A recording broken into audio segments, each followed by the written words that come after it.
What's up, guys? Disclosure Artist here, and today I wanted to talk to you about open contact and what is holding us back and the ways that it's happening and that sort of stuff.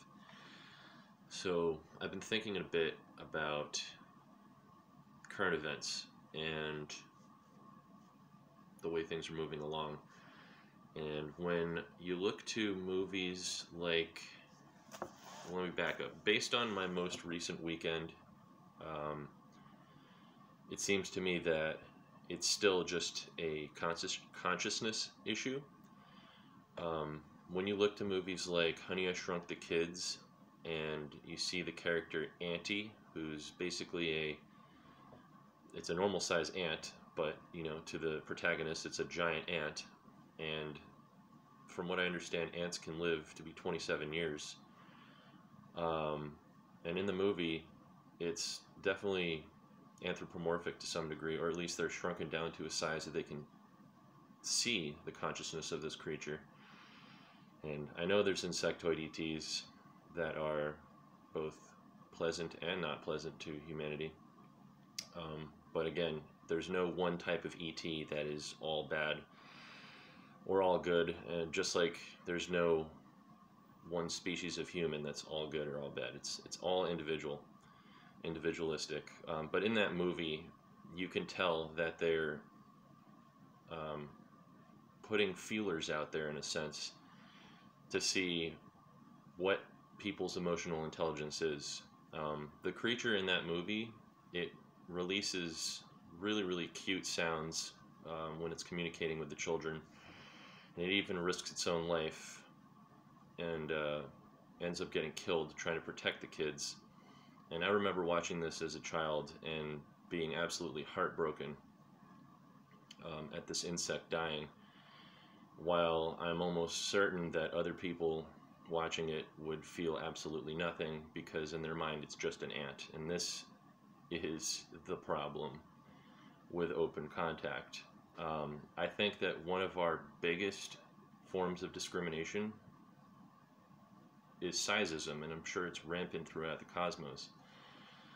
From the time that we had the Nephilim walking the surface and the giants claiming that they owned the land, I'm sure they would come along and see a humanoid of my size and stature, and again, they would pick them up and eat them or just smush them underneath their feet, just like we would a bug, or at least an unconscious person would an insect.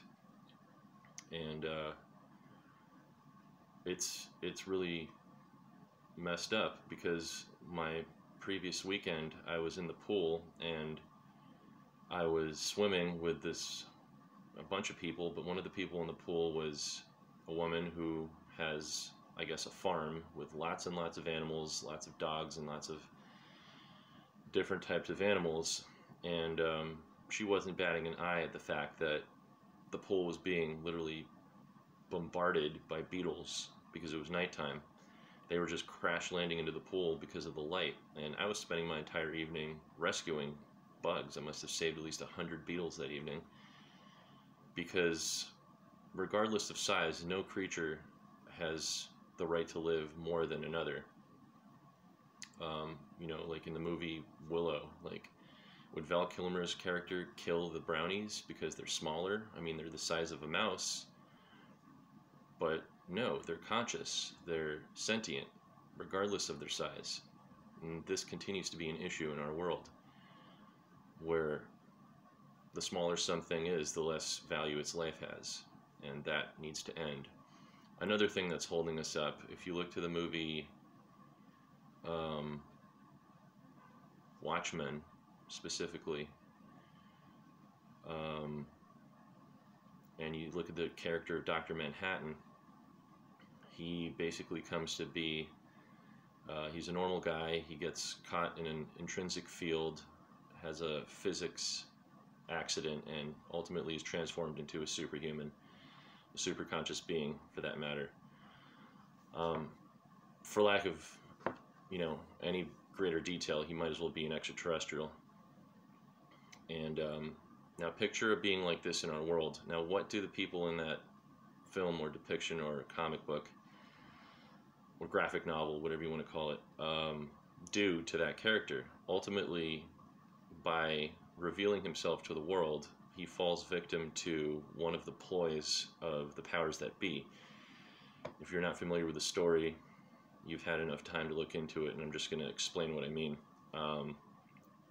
Basically, he is framed for causing the deaths of people. They say that being within his biofield or within the direct vicinity of him causes cancer because of the energy that he emits. This is, of course, false.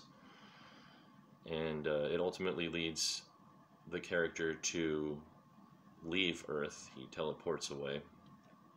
And he just says that he's tired of fighting for us and being caught in the web of our lives, because all we do is point fingers and just we're led by fear, and it's completely unfair.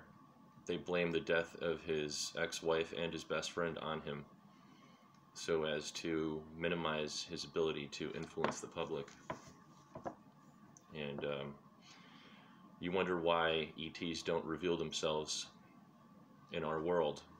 How quickly would it happen in our world where someone with spectacular abilities is all of a sudden blamed for this, that, and the other, just because a rumor is flying around?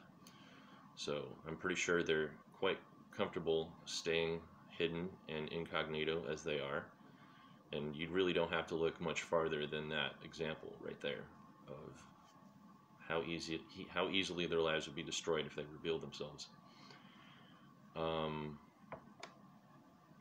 And as far as the way that disclosure is happening now, or at least not disclosure, but open contact, it's happening first in dreams, and it's beginning with human-like entities and furry-like entities, because they've been testing our psyche for a long time, and they know that we're going to be more comfortable with those types of extraterrestrials first.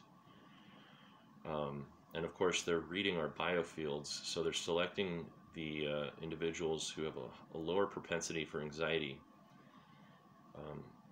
because, of course, like the movie E.T. the Extraterrestrial, where Elliot feels his feelings, and they create like a mind meld, if you will, where they're linked, and they experience what the other experiences, regardless of distance.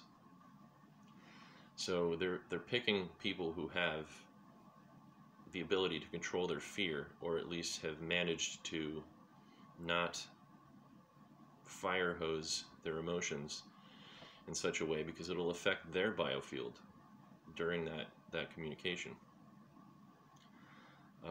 With that said, I remember living abroad and spending a year there, and knowing that when that year was over, that I wasn't going to be able to see my friends for a good amount of time. And there were those friends that I had that were in tears because they knew, and I was one of them, that we wouldn't see each other for a long time. I also had friends that seemingly were completely emotionless, and they were just as close. It's just a matter of consciousness, emotional intelligence. And I think that's going to play a large part in the future of open contact, because it's happening person by person right now. So just a few things for you guys to think about. All right, take care. Love you.